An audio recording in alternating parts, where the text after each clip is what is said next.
Winston Churchill once said, there are plenty of good ideas if only they can be backed up with the power of action. So a major trait of all leaders is the trait of action. Although strategy, planning, and getting prepared is very important, the greatest plans in the world won't amount to a hill of beans without action. So over the next 5 Saturdays, there will be 5 individual weekly training exercises to help you understand how action as a leader is put into place. You know, how as a leader, action is going to help you accomplish all the things that you set out to accomplish. So lesson number 1, we'll discuss the 9 keys of action. And what this is these are the 9 key considerations that have to be in place to go from taking no action to actually taking action. You know, to go from spending so much time daydreaming and exhausting yourself emotionally to actually taking action both physically as well as psychologically. Now, week 2, we're going to cover why action. So when we talk about the term action, what we're not talking about is about being busy. What we're talking about is to take the appropriate steps and measures and put in your energy and your efforts towards the accomplishment of a specific task or goal that you have in mind. Now, week 3, we're going to discuss the opportunity of creating opportunity.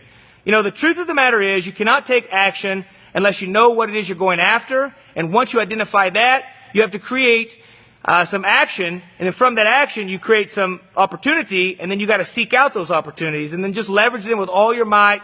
And, well, of course, that's a learned skill. Now, week 4, I'm going to break down what I call the 6 steps to effective decision making. In my opinion, the number 1 reason why people don't get what they want in life is they just can't decide what to do next. And effective decision making is, in fact, a refinement.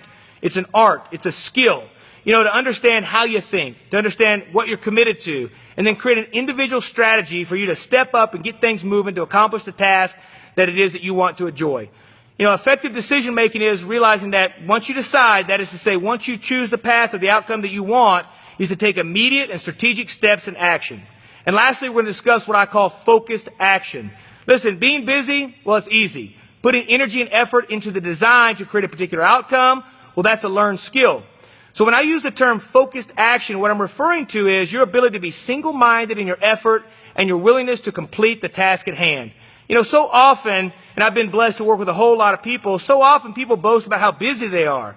Well, if you're busy but you're not accomplishing what it is you prefer, maybe it's because you haven't focused your action correctly to create a designed outcome. So in recap, we're going to be discussing the leadership trait of action, how it's applied to the different areas of your life.